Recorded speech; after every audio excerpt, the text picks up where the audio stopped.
जरा सोचिए, एक छोटा सा देश जो चारों तरफ से दुश्मनों से घिरा हुआ है, लेकिन वो कभी हार मानने का नाम नहीं लेता। ये है इजराइल की कहानी, जो 1948 से अब तक कई युद्धों का सामना कर चुका है।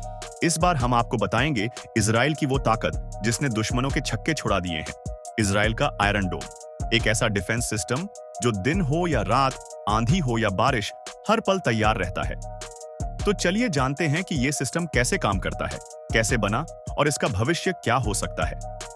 इजराइल का इतिहास बहुत संघर्षों से भरा रहा है। 1948 में जब इजराइल ने 1948 में अपनी आजादी का ऐलान किया, तभी से उसे कई युद्धों का सामना करना पड़ा। शुरुआत में तो उसके पास द्वितीय विश्व युद्ध के पुराने हथियार थे, लेकिन समय के साथ इजराइल ने अपनी तकनीक को उन्नत किया और अपने सुरक्षा तंत्र को मजबूत किया। 1967 के 6 दिन के युद्ध में फ्रांसीसी मिराज 3 लड़ाकू विमानों ने इजराइल की जीत में महत्वपूर्ण भूमिका निभाई थी।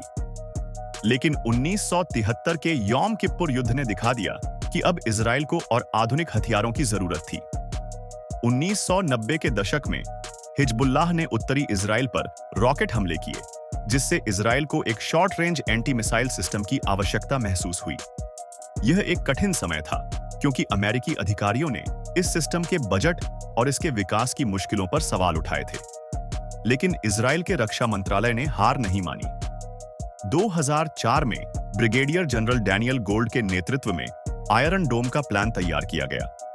गोल्ड ने न केवल इस प्रोजेक्ट के लिए फंडिंग जुटाई, बल्कि इसका राजनीतिक समर्थन भी हासिल किया।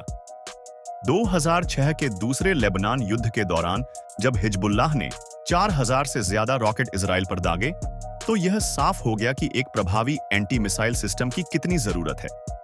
2007 में इजराइल के रक्षा मंत्री आमिर पेरेज ने आयरन डोम को इजराइल के सुरक्षा समाधान के रूप में चुना। राफाइल एडवांस्ड डिफेंस सिस्टम और इजराइल डिफेंस फोर्सेस के सहयोग से इसे 2011 तक विकसित कर लिया गया और इसे तैयार कर दिया गया। अब यह जानना दिलचस्प है कि आयरन डोम काम कैसे करता है।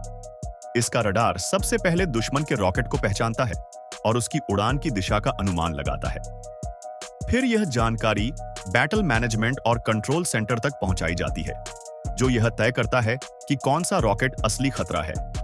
इसके बाद तमीर इंटरसेप्टर मिसाइल को लॉन्च किया जाता है, जो दुश्मन के रॉकेट को हवा में ही नष्ट कर देती है।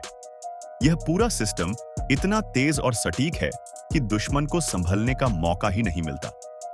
इजराइल की यह तकनीक किसी चमत्कार से कम नहीं है। आयरन डोम का एक बैटरी सिस्टम लगभग 150 वर्ग किलोमीटर तक के इलाके की रक्षा कर सकता है और एक साथ कई रॉकेट्स को निशाना बना सकता है। हर बार जब कोई इंटरसेप्टर मिसाइल लॉन्च होती है, तो इसका खर्च 50,000 से $1,00,000 के बीच होता है। हालांकि इजराइल के लिए यह कीमत बहुत छोटी है, क्योंकि इसका उद्देश्य अपने नागरिकों की सुरक्षा है। लेकिन हर तकनीक की अपनी सीमाएं होती हैं। 7 अक्टूबर 2023 को हमास ने इजराइल पर एक बड़े पैमाने पर मिसाइल हमले किए, जिनमें 3000 से ज्यादा रॉकेट इजराइल पर दागे गए। इस बार हमले इतने ज्यादा थे कि आयरन डोम को भी एक बड़ी चुनौती का सामना करना पड़ा। कुछ मिसाइलें इजराइल की सुरक्षा भेदने में कामयाब रहीं, जिससे यह साफ हो गया कि इजराइल को अपनी रक्षा प्रणाली को और उन्नत करने की जरूरत है। इस हमले के बाद इजराइल ने अपने laser defence system Iron Beam को भी सक्रिय कर दिया। आयरन बीम इजराइल का अगला बड़ा कदम है। यह लेजर तकनीक पर आधारित है और छोटे रेंज के रॉकेट्स, ड्रोन और मोर्टार को नष्ट करने में सक्षम है। इसकी सबसे खास बात यह है कि इसका खर्च आयरन डोम से बहुत कम है। आने वाले समय में हो सकता है कि इजराइल की यह तकनीक वैश्विक स्तर पर सुरक्षा के क्षेत्र में क्रांति लाए।